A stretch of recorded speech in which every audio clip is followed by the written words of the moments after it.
आजादी लाने वालों का तिरस्कार तड़पाता है, बलिदानी पत्थर पर थूका बार बार तड़पाता है।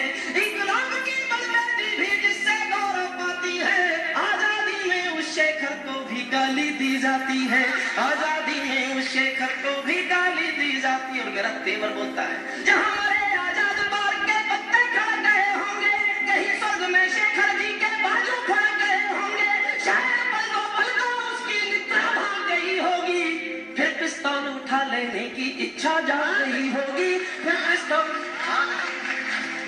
जिनके कारण ये भारत आजाद दिखाई देता है, अमर तिरंगा उन बेटों की याद दिखाई देता है। उनका नाम जुबां पर लो तो पलकों को झपका देना, उनकी यादों के पत्थर पर दो आंसू टपका देना, उनकी यादों के पत्थर पर दो आंसू टपका देना।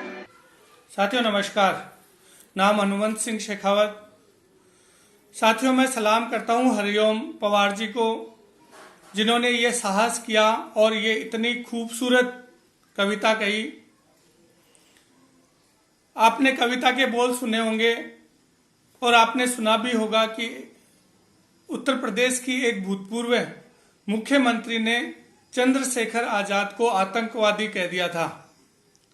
साथियों ये हमारे ही देश की कहानी हो सकती है। यहाँ लोग अभिव्यक्ति की आज़ादी को लेकर किस तरह के प्रपंच रचते हैं, लेकिन एक देशभक्त को, एक सच्चे ईमानदार क्रांतिकारी को यहाँ आतंकवादी कह दिया जाता है। जी हाँ साथियों, हम बात करेंगे चंद्रशेखर आजाद के बारे में। उनका एक ही कथन था, दुश्मन की गोलियों का सामना हम करेंगे, आज़ादी है और आज़ादी रहेंगे। चंद्रशेखर आजाद का जन्म 23 जुलाई 1906 को हुआ था। उनकी माता का नाम जगरानी देवी और पिता का नाम सीताराम था। मध्य प्रदेश के झाबुआ जिले के छोटे से गांव बावरा में उनका जन्म हुआ था। शुरू में वो कुश्ती में और तीरंदाजी में रुचि रखते थे, लेकिन साथ साथ वो भारतीय स्वतंत्रता आंदोलन से भी प्रभावित थे। देशभक्ति का जो आंदोलन था वो उनको आकर्षित किए हुए था। वो देश के लिए कुछ करना चाहते थे। परिवार गरीब था, रोजी रोटी का भी संकट था, इसलिए वो 14 साल की उम्र में मुंबई चले गए। उन्होंने जहाजों की रंगाई पुताई का काम किया, लेकिन वो कुछ समय बाद वापस आ गए। उन्होंने सोचा कि यदि मजदूरी करनी है तो मैं घर पे ही कर लूँगा, कम से कम अपने माता पिता के साथ तो रहूँगा। फिर कुछ समय के बाद, वहाँ से आने के कुछ समय बाद उन्होंने काशी में पढ़ाई भी की, लेकिन उसी दौरान 13 अप्रैल 1919 को जलियांवाला कांड होता है और उस कांड में चंद्रशेखर आजाद पूरी तरह से आहत होते हैं। उनके मन में देशभक्ति का जज्बा जाग जाता है और वो भी आज़ादी की इस आहुति में कूद पड़ते हैं। उस कांड में 1600 लोग मारे गए थे। उसके बाद वो 1921 में गांधी जी के असहयोग आंदोलन में शामिल हो गए। बहुत से लोग पकड़े गए थे उस समय और बहुत सौ को जेल हो गई थी, लेकिन ये छोटी उम्र के थे तो इनको ये बोला गया कि आप माफ़ी मांग करके और आप घर जा सकते हैं। जब इनसे पूछा गया कि आपका नाम क्या है, तब इन्होंने कहा कि मेरा नाम आज़ाद है। पिता का नाम पूछा गया तो बोले मेरे पिताजी का नाम स्वतंत्रता है। और पता पूछा गया तो इन्होंने कहा मेरा पता जेल में है। तो जज को बड़ा गुस्सा आया, अंग्रेजों को बहुत गुस्सा आया। तब उन्हें 14 कोड़ों की सजा सुनाई गई। बहुत ही निर्ममता पूर्वक इनको 14 कोड़े लगाए गए, लेकिन ये देशभक्त थे, फौलादी शरीर था। इन्होंने हर एक कोड़े के साथ भारत माता की जय, वंदे मातरम के नारे लगाए और इस तरह से आज़ादी के इस अभियान में वो कूद पड़े।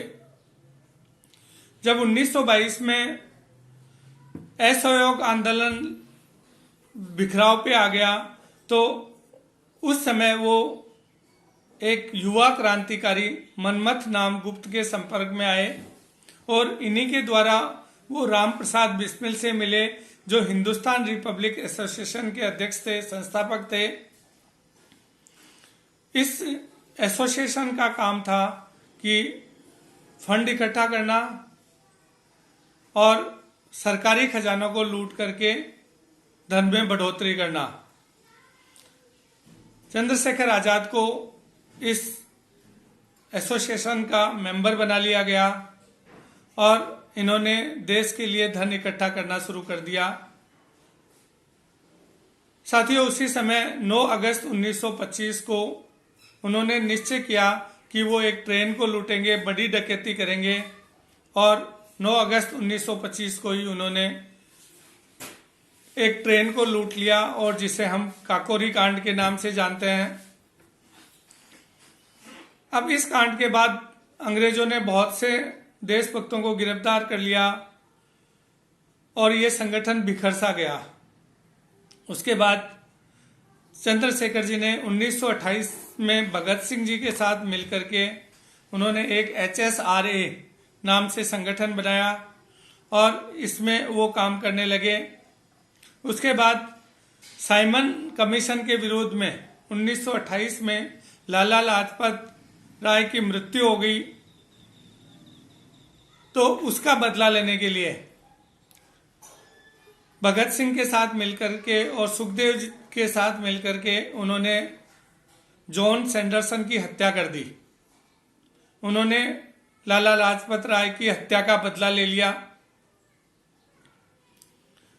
1931 में राजगुरु सुखदेव और भगत सिंह जेल में बंद थे, उनको फांसी होने वाली थी। चंद्रशेखर आजाद ने उनको छुड़ाने की बहुत कोशिश की, लेकिन वो नहीं छुड़ा पाए और उसी सिलसिले में वो इलाहाबाद गए। तो 27 फरवरी 1931 को वो इलाहाबाद के अल्फ्रेड पार्क में बैठे हुए थे, तो अंग्रेजी सेना ने, अंग्रेजी सिपाहियों ने उनको घेर लिया और चारों तरफ से घेरने के बाद भी उन्होंने सरेंडर नहीं किया। वो उन सिपाहियों का डटकर मुकाबला करते रहे। बहुत से सिपाहियों को उन्होंने मौत की नींद सुलाई, लेकिन वो अभिमन्यु की तरह से चक्रव्यूह में घिर चुके थे। जब उनके पास अंतिम गोली बची तो उन्होंने अपने आप को गोली मार दी और वो आजाद ही थे और आजाद ही चले गए। वो जीते जी कभी भी अंग्रेजों के हाथ नहीं आए। उन्होंने कोशिश की, बहुत कोशिश की। अंग्रेजों ने 700 लोगों को तो केवल उनको पहचानने के लिए नौकरी पे रखा हुआ था। एक बार की बात है कि उनके साथियों ने कहा कि तुम्हारे पास संदूक में इतना खजाना पड़ा हुआ है, तुम्हारे माँ बाप भूखे मर रहे हैं, कम से कम इसमें से कुछ पैसा तो भेज दो। तो ये सुनकर के उनकी आंखें लाल हो गई और उन्होंने कहा कि और जो देशभक्त है उनके माँ बाप नहीं है क्या? यदि तुम लोग मेरे माता पिता को खाना नहीं खिला सकते हो तो मैं एक दिन रात को जाऊंगा और उनके सीने में 2 गोली उतार के आ जाऊंगा। साथियों, इस तरह का देशभक्ति का जज्बा था उनमें, कूट कूट के भरा हुआ था।